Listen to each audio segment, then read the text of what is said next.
Welcome to the Wimlex podcast, episode number 17. Today our guest is Jess Fleischer from Son of A Tailor in Denmark. He's producing and selling tailor-made shirts, even tailor-made t-shirts, as I have learned. Yeah. And today we're going to discuss how this works and how this fantastic loyalty customers must look like when they first started to order their t-shirts. So welcome, Jess. Thank you very much. It's really a pleasure to be on the podcast. Yeah, and with me today, as always, is Willem, live from Amsterdam. And we're going to start with the first question as always. So maybe you can introduce yourself and tell us a little bit about your story and the company itself, so we all have the same picture in mind. Right. So my name is Jess Fleischer. I'm the co-founder and CEO of Son of A Tailor. Started the company 4 or 5 years ago. I have a background as a management consultant within supply chain primarily. And then I also have a background from the online industry working as a business development manager for eBay a couple of years. Yeah, started the company actually with the passion of trying to combine a novel supply chain setup with the online industry. And that's been my passion, and that's what's kind of driven the idea behind Son of A Tailor. In addition to try to go into the blue ocean of making made-to-measure t-shirts, which no one else had done before. Yeah, and can you tell us a little bit is the state of the company in terms of employees? Where do you send? How much time it takes to make a t-shirt? What's the average price? When I googled your company, I found not an interview but a customer review on Welt.de, German news magazine. Yeah, and he was a really convinced journalist called Jan Daams. Yeah. So good is a tailor-made t-shirt for €56. Yeah, exactly. I do remember that review. We are, as I said, we're 4 or 5 years into our journey. Last year we made 100,000 pieces. So we are 15 employees in Copenhagen. We are about 30 dedicated seamstresses at our partner suppliers in Portugal. We ship, as you say, a single t-shirt starts from €56. We give good discounts when you put more in your baskets, and then the average lead time from your order to you get it to your door is 11 days at the moment. And is it focused on t-shirts, or is there more behind, suits and all the other stuff you could expect from a tailor-made company? Yeah, so we were very set on fixing the t-shirt in the beginning. So for the first 3-4 years, we actually only made t-shirts. It's still by far what we sell the most of. Last year we entered into polos. We had entered into sweatshirts.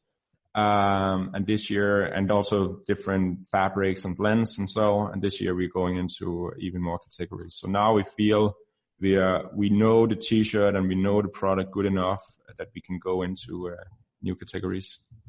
And how did you come up with the idea that because I understand it was suits or business shirts, shirts as a tailor-made product is probably not the first coming to your mind when thinking about tailor-made stuff, and often people are using t-shirts in environments or in kind of a manner where they just use it for a couple of weeks and then throw it away. They'll buy the next €5 shirt. So what's different with your product, or what was your view on the market here?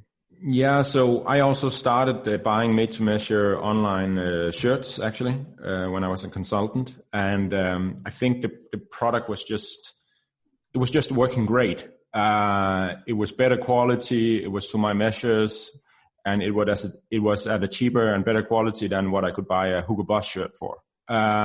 So this was really something. I felt actually the problem with finding well-fitted t-shirts was even more dominant, because with the t-shirts, you are kind of more naked. It's closer to your body and it's more revealing. So to make a t-shirt look good just as a piece of outerwear, it's actually harder. That was my conclusion. I tested this with a lot of men. I even sent the first money I spent in my company was actually sending out a survey to 300 Danish men to ask them, when you go to a fitting room with a t-shirt, how often do you not buy it due to the fit? And 30% they said very often. Another 30% say now and then.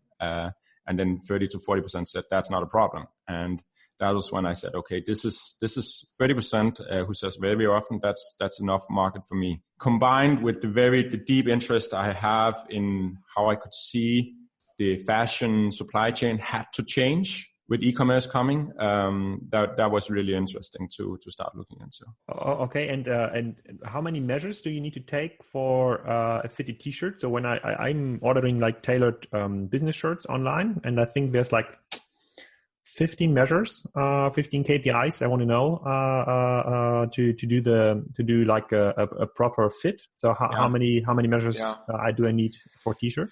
So when we started the model, we asked people to take their own measures with a measuring tape. And back then they had to take measurements on 7 dimensions. That you can still do today. But what we invented 2 years ago was what we call our ideal size algorithm, because we found that a lot of people, they had issues getting out of the couch, finding a measuring tape, finding a girlfriend to measure them, and then finally get it done. So the conversion rates were awful with that model. But we started to have a lot of data on our customers, and we went out in the market to buy even more data on torso measurements and found that there was a lot of correlation and that we could actually build an algorithm around just asking. We tested a lot of questions, but at the end of the day, we ended up asking about the height, their weight, their age, and a little bit surprising, their shoe size. And that ideal size algorithm actually provides better fitting results than when people, they take the measurements themselves. Oh, really? Yeah. And to how many different sizes does this lead? So, you know, from like when you're shopping from a store, it's like S, M, L, XL. So maybe 6-7 different sizes. So how many really different sizes do you offer, or is really every T-shirt individually produced? Yeah, what surprises a lot of people, especially within the industry, is that every T-shirt is unique. We do auto-generate. We built IT on top of that to eventually auto-generate the patterns. And we do make a new pattern for each new customer. We then send it to the laser cutting machine in Portugal directly. Mm-hmm. And then it gets cut out, and then it gets to the sewing line. Yeah, that's cool. So what surprised me is that you obviously build a great product, and I really love the personalized aspect of it, and the way you work with your algorithm to use data to benefit the ideal size of a shirt. What struck me was that you offer free shipping, and not only in Europe, but I saw that you launched in the US recently. That's the fun thing, and I think like when you're a Danish brand who is starting in a niche, you need to think a little bit different, because the home market is just too small. So I went out and said, okay, let's try out to do free shipping around the world, and then let's see what happens. And what ended up happening was actually that customers came from all over the world, mostly the closer markets, Germany, Denmark, UK. But they did come from around the world. And then we could actually see, okay, we can actually make a little bit of profit no matter where we send it. Okay, there's a few customers we lose money on, but then it comes down to actually where do we want, what customer acquisition cost do we want in each market? And then we optimize towards that. And then the other fun thing that happens, and I talk a lot to startup brands with this, is that when you start doing worldwide shipping, worldwide free shipping, you make a lot of discoveries on how VAT, customs work in each market. Whereas if you need to go in as a big player, starting all these things up, it's actually hard to do all the things, because you need to comply to a lot of more regulations when you're a big company than when you're a small company. So this was, I think this was quite a hack. Yeah. Wow. It's interesting move, and I'm curious to learn more about your margins then. You talked about acquisition cost. What's your sales and marketing strategy? How do you acquire new customers? How do you do your brand building? Mm-hmm. So So I think like it's fair to say, Son of a Tailor, in the first couple of years, we definitely went through our struggles. This is not an easy category to kind of market yourself within, because they are big players. So Google SEM is definitely not really a thing for us. Okay, how come?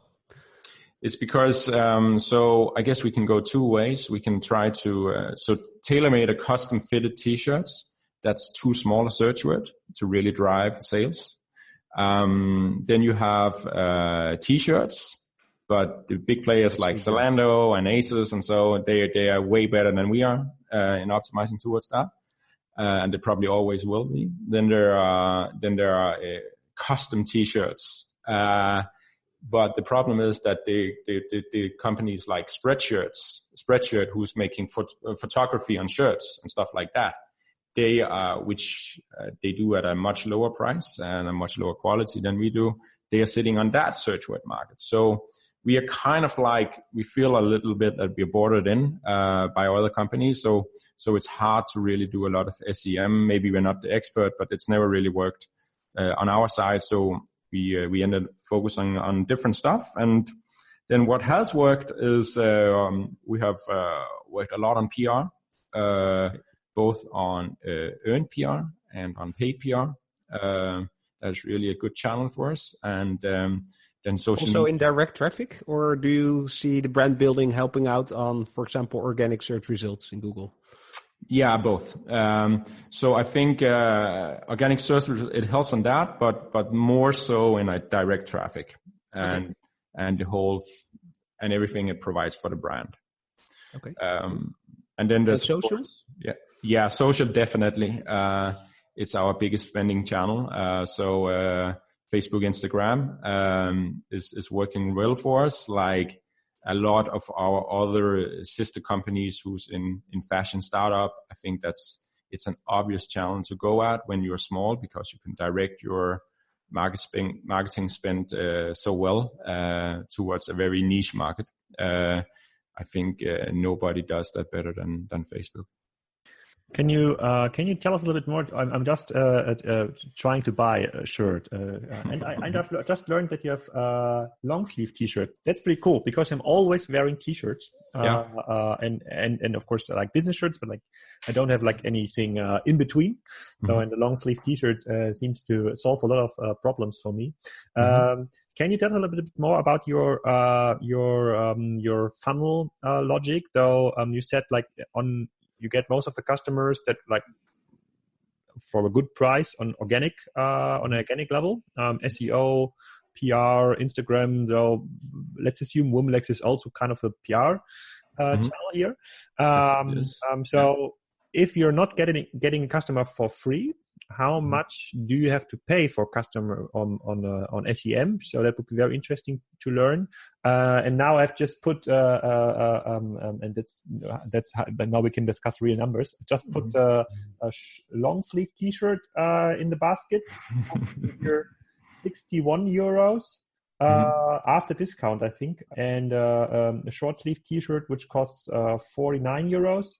And there's an already discount here on the website. I don't know why, 12.5%, because I ordered like two things. Two items, yeah. Two items. The question for me would be, so so of course you didn't acquire me through performance marketing channels. So I am hopefully a profitable customer right now. And what are the chances, if you're looking on your database, that I'm coming back within like the next 6 months? Yeah. So I check out here. I really buy it. So maybe you can send me over a small discount code. Here. So I get free PR and an order. Yeah, it's true. Fantastic. Now I need to share a little then, I guess. So the customer lifetime value is a huge thing for us. And I think like truth is that acquiring customers are not easy because we have a more complicated purchasing flow, but that benefits us in the end because we then lock down people's measurements and the reordering becomes really nice and swift. So currently we have 50% of our customers, they come back within 18 months. And after 18 months, we say they're lost. We have, but more importantly, half of the 50%, so 25%, they are coming back within, for the second order, within already 4 months. So that drives a lot of interesting unit in economics for us, and is something that we are betting on. So we are not actually, we have chosen now just not to go break even on the first order, on the first average order. But we already go break even in lifetime month number 1, 2-ish. Okay, that's cool. And how do you do your recurring sales? Is there like an email marketing strategy or a loyalty program that people can apply to? Yeah, so we have an email strategy, and so I think we have drip flows that are targeted toward this. We are probably beginning soon to test for customers who we think are getting, we are about to lose, to also test a credit scheme, and then so that's a few of the things that we are doing. We are definitely also pushing hard on retargeting to get customers back on Facebook and I've seen that when I've prepared for yeah. I think definitely. I think a lot of people are saying that to me, that we are pretty aggressive on retargeting. But it's because it works for us. We probably need to get a lot better in kind of not making people fatigue with our ads, so changing them and doing a little bit more innovative stuff there. But that is one of the to-dos. But currently, it's Willem, in regards to getting people back. I don't feel we are that advanced. We can do a lot more, and that is something that we are working hard on. Actually, getting that win back rate even higher, despite the fact that I feel it's pretty good already. Yeah, just from like an order perspective, everything worked pretty fine. So you have already a new order in your system now. It was a very lean process. I'm really surprised if this really works. So I'm looking forward for the delivery if it really works, because especially on the long shirt size, I have extremely long arms and very, very wide shoulders. And usually it doesn't work. But I've learned also in the checkout process that you have like a fitting guarantee. So yes. You send us a new one. We do that. So we actually, as you have saved now the performance marketing costs, I think that's a fair deal. Yeah, it is. Okay.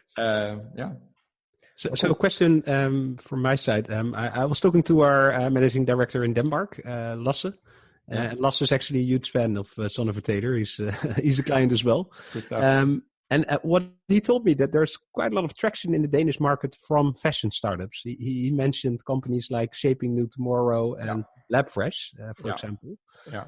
How come Copenhagen is such a breeding ground for fashion companies? It's a good question, actually, because I normally think like Denmark has been pretty slow at getting good online B2C companies, which is funny because we have historically been doing a lot in this Danish design world. I mean, big brands like Lego, Carlsberg, which are big B2C companies, a lot of architecture coming out of Copenhagen. So we should actually have a brand position that we would do more online, but we have been pretty slow at that. So we have no Zalando, we have no Asus, we have no big companies who have showed the way, but they seem to be coming now, and that's great. I think like the Danish consumers, they're pretty advanced and the e-commerce culture in Denmark is going well. People, they are willing to look into tech first products, like we have seen for years in the US, where there's also digital native brands coming, especially out of New York. That trend seems to be coming well to Denmark, at least. I think the Shark Tank has actually also helped brands like Organic Basics and Shaping New Tomorrow. So a few very good things are happening, and the Danish consumer just seem to be ready to try on digital native brands. Okay, cool. And is there like a startup community between founders? Is there? Do you have like a network or incubators in Copenhagen as well? So fun fact here. So the other company you just mentioned, Shaping New Tomorrow. So we were looking at a retail space actually to go offline, and they just took that retail space the day before that we were about to kind of sign the contract. So there's also a little bit of work going on. Yeah, there's a rivalry. Yeah, no, we are actually helping each other. So the two other t-shirt brands, Lab Fresh, which are partly Dutch, partly Danish, I guess, probably a little bit more Dutch, and then Organic Basics. We are actually speaking together on a regular basis, even though we're competing. But we are competing on such a big market, so it shouldn't matter. Mm-hmm. And if you're looking to your like production infrastructure, you've mentioned that you're doing all the stuff in Portugal. Mm-hmm. From other tailor-made services, I've learned they're rather leaning to the Asian market because it's so much cheaper, depending a little bit on the product, but usually they're going into that market. So it's like Europe as like a production place, or might be Portugal, might be even Denmark. Is it still competitive, or in order to decrease the average basket size, would you need to go to the Asian market to produce your stuff? No, I don't think so. I think like Portugal at the moment is very, very competitive, both price and quality and distance. And I've actually checked out the Vietnamese and Chinese market just to compare prices. And I don't think, at least not for t-shirts, we would go there. It might be that we would, if we were doing suits and shirts and formal wear and woven wears, they're quite specialists out there, and that might be a reason to go. Another reason to look towards these countries is like manufacturing-wise and adopting new technologies. They are more advanced than the typical Portuguese or Polish manufacturer or Turkish manufacturer, which is some of the key hubs in Europe. So in terms of adopting technologies, the European manufacturing has been really, really slow, and I would say many of them, they are living in a past world. And when I'm looking into your ordering process, I think you mentioned on the website when I just ordered my products, it takes 14 to 21 days for delivery. Yeah. So one of the when we're looking at retail e-commerce businesses, not like manufacturing business like yours, but like usual retail businesses, it's all about like the amount of products you have on a website. The price compared to the market price should be the lowest.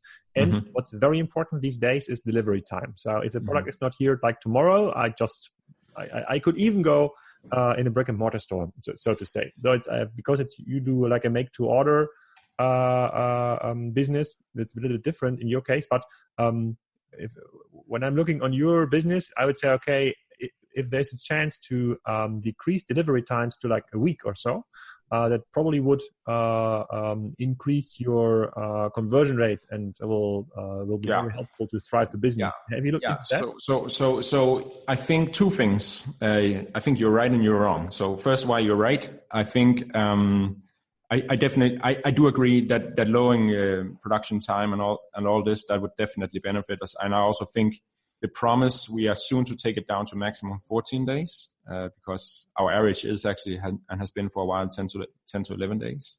And we believe that within 2019 we should we should promise lower than 10 days. So this is definitely something that we are working on, and we are excited to see what the results of that would be. I would say, though, that what I feel that you're speaking about is the big e-commerce players. I think the world for digital native vertical brands is different. I think when you come with a different value proposition, as we do, people, they are willing to accept compromises. And I've even heard customers say, if you end up delivering within 5-6 days, which happens now and then, I don't trust it's tailor-made because that seems too fast. So I think like, I think I think you also need to look at digital native brands in a different way than classic e-commerce players who are buying their brands from the outside. I agree with that. So I also agree with the customer who's saying that it's maybe too fast. But if there's like, let's say, 5 other competitors in the market able to deliver tailor-made experiences within like 5 days, this just the bar there increases, the expectation level increases, and that's like I'd rather be the company increasing the expectation level myself. So and that drives my competition nuts, because I think there's actually the big magic in the business. That's something competitors can't beat. It's easy for them to introduce like a new product or a new color because it's already there. But increasing the service level, it's super hard to attack and to answer on. That's what I agree. I basically agree with that, and that's also why we're working hard on it. A good e-commerce friend of mine, he's saying that he has this saying that operations is marketing, and I believe that's true for a lot of things. So, for instance, lowering your delivery time, having the right selection, never being sold out. That definitely works. Yeah, could be a good title for the Wimlex episode. Son of a Tailor, operations is operations. You'll be proud. Marketing. So and when you're looking at the cohort of customers you've lost, it just all at once, or maybe even twice, but then never came back. I guess you've made like surveys even with this like customer group. So what are the reasons that customers then tend to go back to the standard brick and mortar store and say, okay, the 20 euro t-shirt is good enough for me? Yeah, I think for those who do respond, there's 2 issues. There is some who had fit issues and who doesn't bother with the perfect fit guarantee. I think the customers that we are targeting here, they have their pretty high spending level, and going down to the post office and bother with these kind of things, they're too busy with. The other one, I think, is that they said it's a little bit price need kind of thing. So they tested it out, but they do think it's kind of a little bit expensive. And then the third category where we don't really, and I think that's many of them, they're not responding to the survey. They get distracted. And then when they walk on the main street and they see this 3 for 2 Ralph Lauren offer, they just buy it and they forget about Son of A Tailor. So they are very impulse driven in their t-shirt purchase. Which actually leads to the next very interesting question of like omni-channel strategies. And you've just talked before about renting out and retail space. When we are seeing multi-channel strategies at former pure players, the learning is here that they usually get pretty much distracted because it's so much work on a new channel, so different in customer satisfaction, and they all coming like from the branding perspective. So it will drive like the loyalty rates throughout through the customer base. It will help to acquire new customers that are too hard to reach online or through social media channels. Let's go in the main shopping street in Copenhagen, or I don't know, Aarhus or so, and create a store experience. Most companies in Germany I know of that tried this, even the bigger ones, kind of failed when they're looking back into the per store cohorts. Not because the general omni-channel strategy didn't work. So there are customers, of course, you win offline and then you can convert online, and there's even a higher probability of customers around the store buying online. But it's so expensive and so distractful just to operate stores in an era where footfall in inner cities is decreasing. Most of them are now pulling back on this kind of strategy. Maybe I'm giving you a head start here. I don't know how far you are into the thinking, but I'd like to understand. Studio, right? We have a studio in Copenhagen, and we actually did test a few pop-ups last year. So both in Copenhagen, Hamburg, and Zurich. for 1 or 2 months each place. And our experience was that it actually worked quite well. I think we do get a lot of people down to see and feel the fabric, and we have superior fabric, so that's a good thing.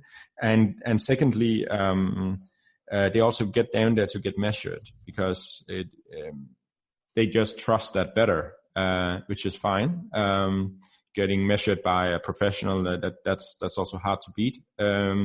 So I think we have a real value proposition. Then the second thing that we feel, it also drives online traffic and online trust, that we have shops, and it's kind of like, I think it's just what we're looking into now is going a little bit outside our PR Facebook kind of marketing strategy, and becoming more multi-channel. And I see having a shop as a part of your online multi-channel city strategy.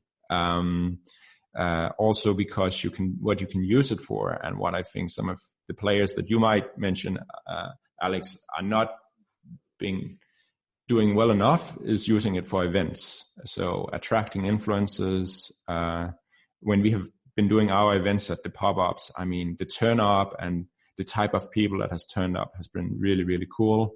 And it's been driving a lot of good content. Yeah, but I believe this view when on the pop-up level, but operating stores is like a totally different thing. But if you there's some other tailor-made services, or some pure play services that are doing like pop-ups on airports. It's probably the most expensive place to make pop-ups, but you're getting. I'm going to an airport meeting today, actually. But for a pop-up or just for a meeting? For a pop-up. Okay. But it could make sense, because there's like high value customers. There's probably your target group, and you can grab some addresses and doing it right, and not looking like usually at airports you're finding these small stands where they try to sell you credit cards. That's like the airport scam. If you make it look a little bit more convenient for experienced airport customers, it totally worked. It even would have having the chance to touch the fabric and having the chance to get some examples, the tailor size versus like a standard XXL or XL or L size. That would be very helpful. So, but you're going in. So you're still thinking 2019 about pop-ups, or like really open some stores? Yeah. So we're opening a store combined with our office here in Copenhagen. So that's fine. I wouldn't count that in. So that's fine. No. So that's a permanent one. We're also doing a pop-up in Copenhagen, and we're looking to do a pop-up actually in Munich for a couple of months starting in May or June. So that's what we're trying now in 2019. And then because we felt like the pop-ups that we did in 18, they were a little bit too short actually to drive enough kind of like awareness and to try and to do enough like different events there. So that's a little bit what we are playing around with this year. And to be honest, I mean, we don't know. We're testing out stuff just to see what works, and hopefully offline has a role in what we do, and we think it's relevant because I mean, people, they apparently do love getting down and get measured. So let's see. So, and then I don't want to grab all the airtime here. So probably Willem has some other questions, but as I'm now a customer, I have like special rights here. Sure. I'll leave that between you. From what I've seen on your website, you're purely focused on men as a customer. And I'm just thinking, I know women are very different in terms of favorite brands and fabrics and all this stuff. But is it like an era you could think about to go in? For sure. I think that's constantly on the radar when to go into women's. We already have women ordering, and we have a lot asking. They're then ordering to the male platform and writing a comment about their women. And then we actually do that. And technology wise, it's not a problem for us. So I think we have had and still have so many opportunities within our core focus men that we would rather grow that and be really, really good at that within more categories, more markets, etc., before going into women. Also because we think women, they have, and also from the women that we do interview, they have a much more complicated demand when it comes to t-shirts and clothing in general. They prefer more different, they have a bigger variety of fits and also a bigger variety of fabrics they like. So serving women, we believe, is quite a bit different from men. Mm. Okay. So if let's talk a little bit, because we touch upon many areas of your business, sales, operations, the market, future growth strategies. What I'm very curious about is your team and your culture, people you employ, and also your leadership style. Yeah. Could you elaborate a little bit on that? Because there's a war for talent, especially in e-commerce and digital. Yeah, for sure. So sure, you also and you have a strategy background. So I'm curious to learn about your recruitment and retention strategies when it comes to people. Yeah. So I think running a tech fashion supply chain business, that's quite a combo, and also of people. So it's quite a diverse skill set of people that you need. So you definitely need to look in different areas. We have 50% of the team is international, so non-Danish. And that is something that we're actually looking actively for. You can say the other thing, how do we find people? I think we are seen as quite a cool brand, I guess, both hopefully from a consumer perspective, but definitely also from an employer perspective. We are fashion tech. I guess that's a good thing. And then we're also sustainable. We're transparent about what we do. So I think we are driving a lot of tomorrow's agendas, and that makes recruiting a lot easier. And we actually do get a fair amount of unsolicited applications due to that, I guess. And that is typically some of the best hires that we have got. That's a great achievement. And in terms of retention, what's your company culture? How do people behave, and how's your leadership style? Yeah, so I think we have lost very few people along the way. So we were basically when we got our first investment, we were 5 people. They are still around, all of them. So and that is kind of like how it goes. I think my leadership style is that I think I give out a lot of responsibility. I'm definitely not a micromanager. And again, you can't be in a business like this because the areas of expertise are so different: branding, supply chain, and then the more transactional marketing. And that also means that quite often we actually have debates or even conflicts, you can say, which I think are healthy in a company like ours, to see what direction we should actually take the company.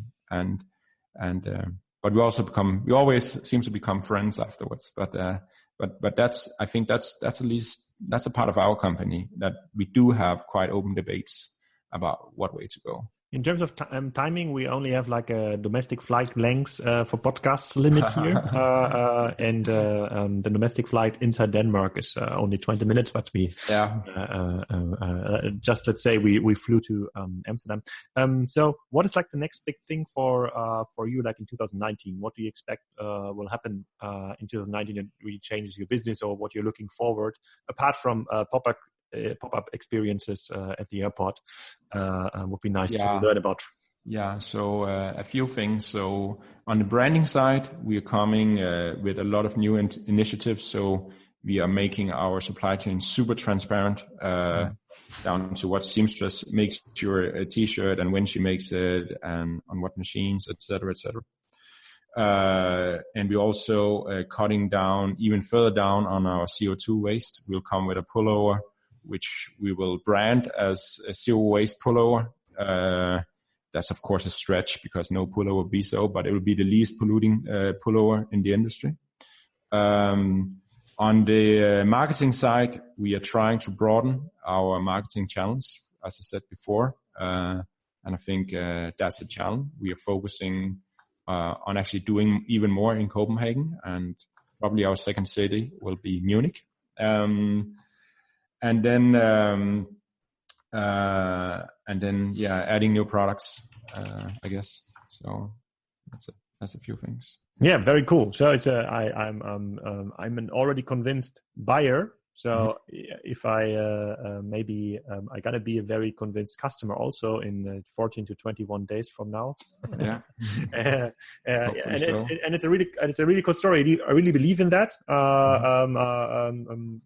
Maybe I'm a very special customer because of very special size requirements. I'm not sure. Also, Willem will probably try to order some of the shirts. But thank you for your time and very open answers to our questions. Whenever you have an idea of coming up with a voucher code, we can add it in the show notes for the podcast, so you get some new customers from Humourlex.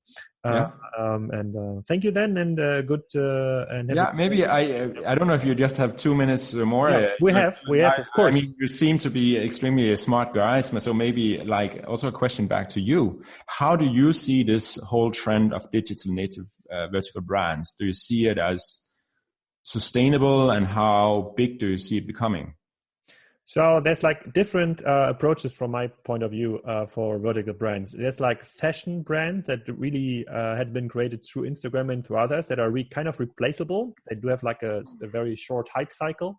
And when the story of the Instagram influencer isn't that interesting anymore, they have very hard times to sustain their traffic, and then usually conversion goes down, and then the business is kind of busted.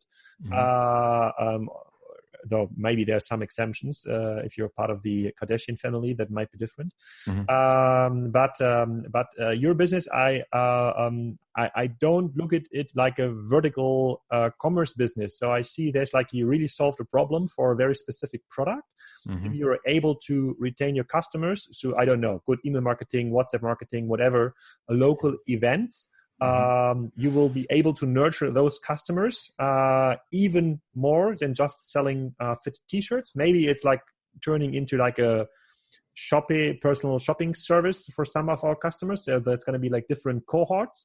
But I wouldn't put you in this vertical brand box, just another vertical brand. So it's going to be much more difficult for you to get customers because it's a very special product, but your chances to retain those customers are much, much higher. So that's why I was asking the question about the cohorts in the beginning. So if I would have been an investor in this sector, that's what I'm interested in. So how good are you in getting in touch with your customers, which are usually high value individuals, I would say.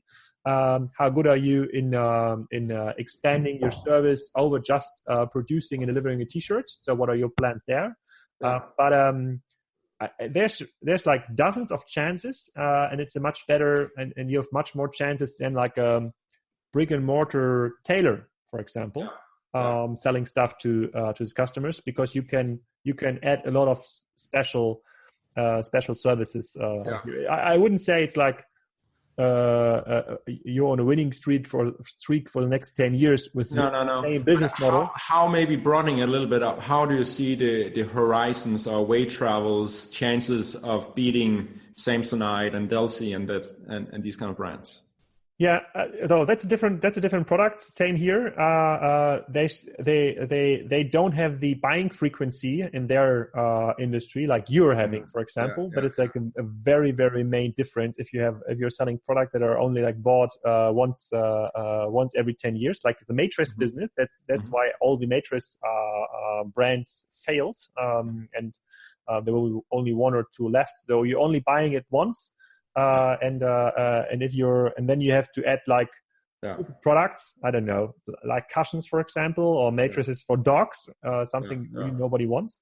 But that's not your problem. You're in a really good spot because you're able to attract your customers 5-6 times a year on your website, and that is the basis for retention management, and for loyalty or essentially for loyalty management. So so all this stuff I've learned from the mattress business, or just another just another cool T-shirt or hat or whatever, or shoes Instagram business. You don't have those issues. You have not. It's much harder to scale in the beginning, and it's all about operational excellence. So I really agree with that. So it's really about like driving down production costs, driving down return rates, getting rid of errors. When you're good at that, and when you're good in connecting with your loyal customer base, it's a really cool business from my point of view. And to add to that, I think you have very valuable data on your clients. I mean, you know the sizes and the custom fit. If you look at then business models that are successful, I think guys are not the biggest high street shoppers. So for me, as a potential client, I would love to know that a company has my data and is able to quickly proceed when I need a T-shirt. And if you look then at business models like 10 Socks or Dollar Shave Club, you see that retention and loyalty is really driving their business. So I think once you have that sensitive data on somebody's sizes, it's all up to how good are your retention programs and loyalty schemes, and maybe you can make it even into a subscription fee. So I completely agree with you, but I think it's a very interesting topic, this digital, also because I'm into it, the digital native vertical brands. I mean, there's been a lot of cases coming out of especially New York and the US, and the trend has not really carried on at the same magnitude in Europe, I feel. But there's also like the whole debate about the bonobos, their exit was not a great exit. They got a lot of funding on the way, the same thing. People are even now arguing around Warby Parker, what's going on. I mean, it's a huge company now, but they also got a ton of funding for the journey. So that whole thing about the hype that has been about digital native brands and how that is, which of those brands are actually going to succeed in the future. I think that's really, really interesting. Yeah, but to add like another minute here, if you're looking into what problem Warby Parker and others are running because of the high cash inbound, so you don't want to have those problems. They had to spend like hundreds of millions just in stuff that never worked out. So I'd rather be on the, that's not, your business is not 100% bootstrap, but I'd rather be on a business where you can really work with a decent customer base on operational level, and not to force you to open, let's say, 50 airport pop-ups. That's only like then you can just throw the money in the ocean. And the problems those vertical brands are having today, because they don't have such a loyalty in their customer base and not enough frequency in the purchasing process, and Warby Parker is a perfect example for that. That really, really, really creates a lot of problems in retention, and churn rate, and it really drives all the millions into the pockets of Google and Facebook and Amazon, and it's a good case for Amazon, though I really appreciate that, but I from my point of view, you're in a totally different business. That's good to hear. I'll bring you along with my investor meetings next time. Yeah, you can do that. We can dial. Maybe you can record it, and we can make a special Wimlex episode. That's good. That's good. Any other question left before I need to repeat my goodbye? No, that's good. Thanks a lot for the order, for the PR, and I hope that the podcast turns out good. Yeah, hope so. Any questions from your side, Willem? This was excellent. Really appreciate it, Jess. Okay. And, really cool. Really cool. Thanks so much. Yeah. Have a good time and good days in let me know if you're in Copenhagen. Okay. Yeah. Bye-bye. Bye-bye.